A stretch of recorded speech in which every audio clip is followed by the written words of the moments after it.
Fala pessoal, como é que estamos? Tudo bem? Grande vitória do Internacional e assim, ó, não se trata de se enganar com uma vitória que foi em cima do Monson, Campeonato Gaúcho, tudo isso a gente sabe, tá?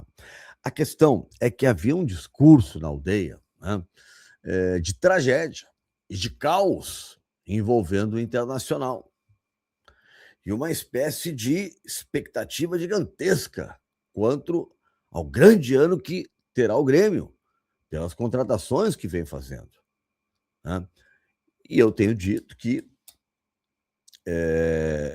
essa teoria, né, de que um está muito melhor do que o outro é baseado apenas em teoria e não na prática, porque na prática o time do Luiz Castro enfrentou a Avenida e depois pegou o São José e perdeu, né? E o Inter do Pesolano estreou ontem, tinha jogado antes o Inter com o Pablo e tinha vencido. E ontem, com o Pesolano, o Inter jogou bem, fez o que um time grande faz contra um time mais fraco. Ganha de forma consistente, faz 4-0. Coisa que o rival não conseguiu fazer no dia anterior contra o São José. Então, assim, ó, não é se enganar com a vitória. Não se trata disso, tá? É só dar uma ducha de água fria naquela lógica da aldeia de que um estaria aqui e o outro aqui embaixo, né? É isso? Um abismo de diferença? Não tem esse abismo. Pode ter um abismo de investimentos até agora, mas de time de futebol não sei. Vamos ver na prática. Vamos ver. O que é preciso reconhecer agora, ao invés de ficar, calma, foi só um Monson, calma. Os próprios colorados estão dizendo isso na imprensa, né? Só que antes, eles não diziam calma com relação à tragédia, previam tragédia. Mas agora que tem uma resposta um pouco melhor, né, pelo menos vamos reconhecer. Olha, né, dá para acreditar em alguma coisa, tem um trabalho. No vídeo anterior eu falo sobre o que eu vi, além das promessas da base, dos movimentos, especialmente do Pesolano, que para mim ficaram claros ontem. Tem gente que só sabe argumentar pelo adversário. Mas era o Monson. Não, eu estou vendo o movimento coletivo do Inter pelo Inter.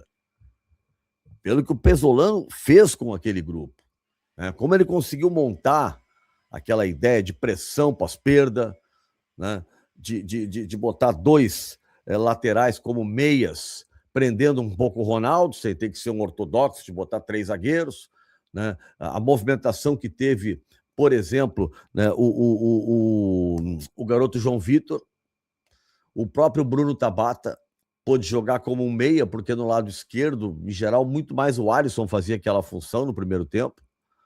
Então, assim, ó, houve, né, independente de qualquer coisa, um movimento que a gente não estava vendo antes. Primeiro, o movimento sem a bola, que eu já falei para vocês, que é uma coisa que realmente me chamou a atenção.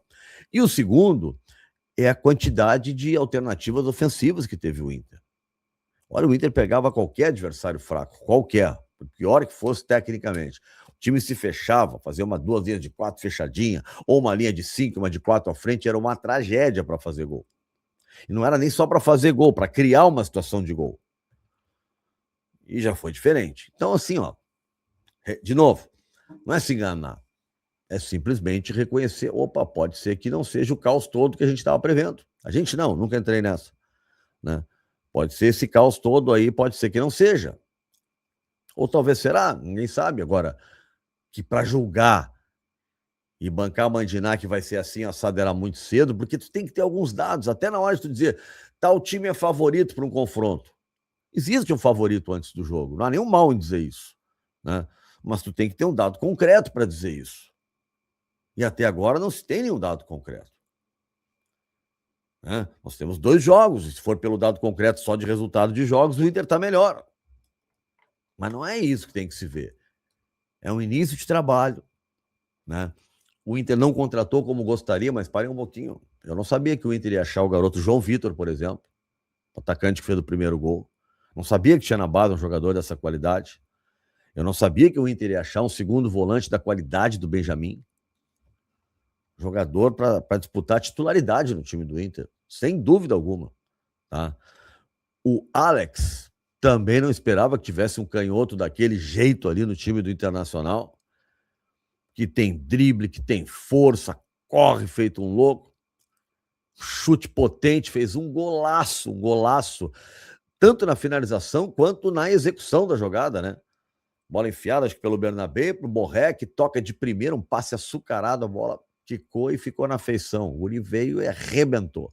Um golaço dele. Eu não sabia que nós tínhamos esses jogadores escondidos lá. O que estava me apresentando só até agora era o Gustavo Prato, né, que nunca confirmou.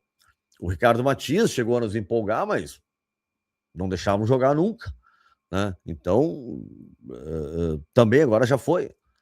Mas esses aí que a gente está vendo, né? E outros, né, por exemplo, o Bezerra é bom centroavante, cara. É um garoto, um guri. Deixa jogar mais vezes. Deixa jogar, deixa ali junto no grupo. Deixa junto no grupo, que é alguém. Então, precisa contratar, claro que precisa, mas nós estamos vendo que a gente tinha jogadores, né, que estão subindo aí. E essa percepção, antes da bola começar a rolar, nenhum de nós poderia ter, né? Então, é nesse sentido, gente. Tá bom. É só o Monson. É só no jogo agora, que empolgou. Mas não importa, entendeu? É preciso reconhecer que aquele discurso de que vai ser um time que vai ser rebaixado, de caos, parem um pouquinho, dá para dar uma segurada, vamos esperar mais um pouco. Eu acho que dá para fazer um time aí. O Félix Torres já está em Porto Alegre, tá? Chegou, já falou como jogador do Inter, vai assinar contrato, vai ser anunciado, tomara que ainda hoje, certo? Então já tem um zagueiro pelo lado direito. Tu tem o Mercado do outro lado. Você vai jogar com linha de 4, 2 zagueiros, hoje é Torres e Mercado. Né? São os dois melhores. Tem que dar uma olhada no Juninho, como é que ele vai voltar esse ano, mas é Torres e Mercado, a meu ver. Tá? O Vijagra também é um jogador que está muito bem encaminhado, primeiro volante, jogador de 24 anos, que estava no River, está no CSKA e está muito bem encaminhado para jogar no Internacional. Então, assim, algumas coisas pontuais que o Inter precisa, que daqui a pouco começam a chegar, começam a aparecer. O Alex, esse aí, é uma contratação para o meio. Pô, o Inter precisava de meias, precisava de jogador. Tem um cara aí, meu. Eu sei que ele é um menino, é garoto. A amostragem é muito pequena, a gente sabe de tudo isso. Mas não adianta, o Gustavo Prado jogou contra o Novo Hamburgo e não jogou nada no Beira-Rio. O Raikkonen é a mesma coisa. Então, assim, não é quando é só o adversário.